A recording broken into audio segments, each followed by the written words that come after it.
بسم اللہ الرحمن الرحیم۔ الا ان اولیاء اللہ لا خوف علیہم ولا هم یحزنون۔ سن رکھو، بے شک جو اللہ کے دوست ہیں انہیں نہ کوئی خوف ہوتا ہے اور نہ وہ غمگین ہوتے ہیں۔ بلغ العلا بکمالہ کشف الدجی بجمالہ حسنت جمیع خصالہ صلو علیہ وآلہ۔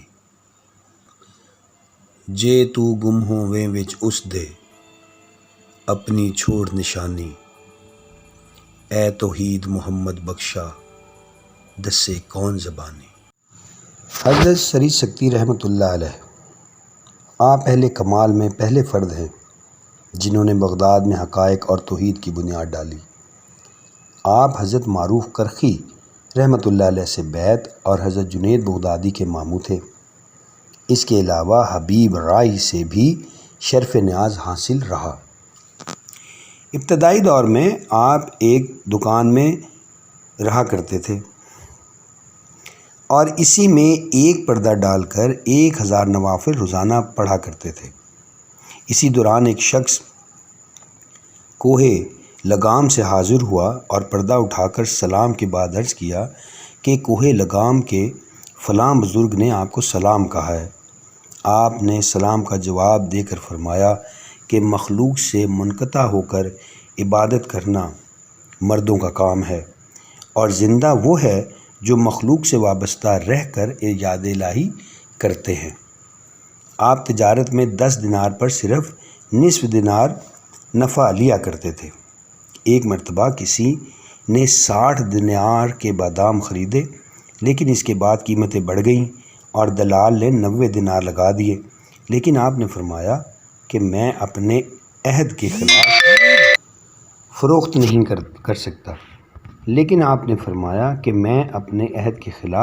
کر سکتا ابتدا میں آپ سکت فروشی کرتے تھے، اور سکت فروشی اسے کہتے ہیں جو گرے پڑے پھل فروخت کرتا ہے۔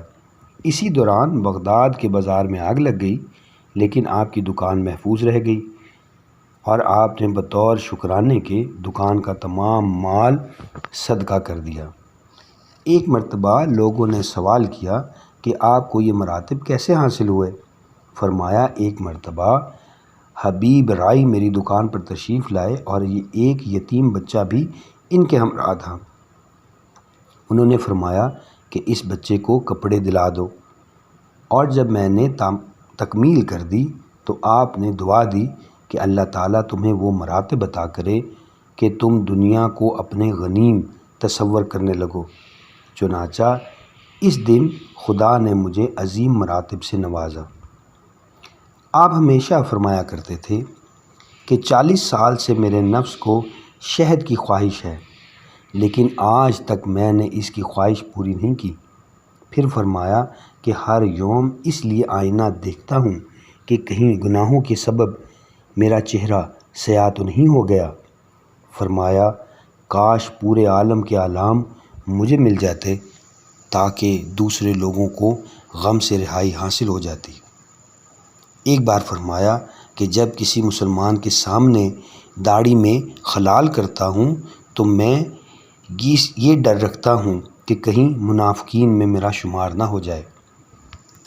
ظاہر پرستی کا آپ پر یہ عالم تھا کہ آپ بہت منہ بنا کر سلام کا جواب دیا کرتے تھے، اور جب کسی نے وجہ پوچھی تو فرمایا کہ حدیث شریف میں ہے کہ جو کسی کو سلام کرتا ہے اس پر خدا کی طرف سے 100 رحمتیں نازل ہوتی ہیں، جس میں سے 90 رحمتیں اس کو ملتی ہیں جو دوسروں میں سے خندہ پیشانی سے پیش آتا ہے۔ لہٰذا میں منہ بنا کر اس لیے جواب دیتا ہوں کہ مجھ سے زیادہ رحمتیں سلام کرنے والے کو حاصل ہو جائیں۔ ایک بار خواب میں آپ کی ملاقات حضرت یعقوب علیہ السلام سے ہوئی تو آپ نے ان سے سوال کیا کہ جب آپ خدا سے محبت کرتے تھے تو حضرت یوسف کی محبت کیوں تھی؟ اسی وقت ندائے غیبی آئی کہ اے سری پاس ادب محلوز رکھ۔ پھر اس کے بعد جب آپ کو خواب میں حسن یوسف سے دوچار کیا گیا تو چیخ مار کر 13 یوم غشی کی حالت میں پڑے رہے، اور ہوش آنے کے بعد یہ ندا آئی کہ جو ہمارے محبوبوں سے گستاخی کرتا ہے اس کا یہی انجام ہوتا ہے۔ یاد محبوب میں اس طرح غرق رہتے کہ کسی خدا رسیدہ نے آپ کا نام پوچھا تو فرمایا کہ ہو، پھر سوال کیا کہ کیا کھاتے پیتے ہو، تو آپ نے جواب دیا ہو، غرض یہ کہ ہر سوال کے جواب پر وہ یہی کہتے رہے۔ اور جب پوچھا گیا کہ ہو سے آپ کی مراد اللہ تعالیٰ ہے، یہ سنتے ہی چیخ مار کر بے ہوش ہو گئے۔ حضرت جنید بغدادی سے روایت ہے کہ جب حضرت سری سکتی نے مجھ سے محبت کا مفہوم دریافت کیا تو میں نے کہا کہ بعض حضرات موافقت کو اور بعض اشارات کو محبت سے تعبیر کرتے ہیں۔ یہ سن کر آپ نے اپنے ہاتھ کھال کھینچ کر اوپر اٹھانا چاہا تو وہ اپنی جگہ چمٹی رہی۔ اس وقت آپ نے فرمایا کہ اگر میں دعویٰ کروں کہ صرف محبت ہی کی وجہ سے میری کھال خشک ہوئی تو میں اپنے دعوے میں حق بجانے ہوں گا، اور یہ فرماتے ہی بے ہوش ہو گئے۔ لیکن آپ کا روح مبارک مہر درخشاں کی طرح دمک رہا تھا۔ ایک مرتبہ فرمایا کہ محبت بندے کو ایسا کر دیتی ہے کہ شمشیر و سناں کی اذیت بھی اس کو محسوس نہیں ہوتی، اور اس سے پہلے بھی محبت کی حقیقت سے ناآشنا تھا، لیکن خدا نے جب آگاہی فرما دی تب مجھے محبت کا صحیح مفہوم معلوم ہوا۔ جب آپ کو یہ علم ہو جاتا کہ لوگ میرے پاس حصول تعلیم کی غرض سے آ رہے ہیں تو آپ دعا کرتے کہ اللہ تعالیٰ ان کو تعلیم عطا کر دے جس میں میرے احتیاج ہی باقی نہ رہے، اور مجھے یہ لوگ تیری عبادت سے غافل نہ کر سکیں۔ ایک شخص مکمل 30 سال سے عبادات اور مجاہدات میں سرگرم عمل تھا، اور لوگوں نے جب اس سے پوچھا کہ تمہیں یہ درجہ کیسے ملا تو جواب دیا کہ میں نے ایک روز حضرت سری سکتی رحمۃ اللہ علیہ کے دروازے پر جب انہیں آواز دی تو پوچھا کون ہے؟ میں نے عرض کیا کہ آپ کا ایک شناسہ۔ یہ سن کر آپ نے دعا دی کہ اے اللہ، اس کو ایسا بنا دے کہ تیرے سوا کسی سے شناسائی نہ رہے۔ چنانچہ اسی دن سے مجھے مراتب حاصل ہونا شروع ہو گئے اور آج اس درجے تک پہنچ گیا۔ حکمت و دانائی، فکر و فاقہ اور تزکیہ نفس کے لیے آپ نے بہت محنت کی۔ آپ ارشاد فرماتے ہیں کہ عبادت تو عہد شباب ہی میں کرنی چاہیے۔ ایک جگہ آپ نے ارشاد فرمایا کہ 5 چیزیں چھوڑ کر تمام عالم بے سود ہے۔ اول کھانا لیکن بقائے زندگی کی حد تک، دوم پانی صرف رفع تشنگی کے لیے، سوم لباس صرف ستر پوشی کی حد تک، چہارم مکان صرف سکونت کے لیے، پنجم علم عمل کی حد تک۔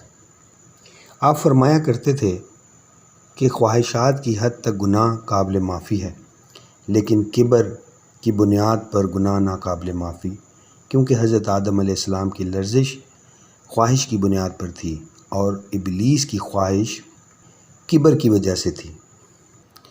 آپ فرمایا کرتے تھے کہ جو شخص اپنے نفس کو آراستہ نہ کر سکے وہ دوسرے نفس کو کیسے سنوار سکتا ہے؟ فرمایا کہ ایسے افراد بہت قلیل ہیں جن کے قول و فعل میں تضاد نہ ہو، اور جو قدر نعمت نہیں کرتا نعمت اس سے کونسوں دور بھاگ جاتی ہے۔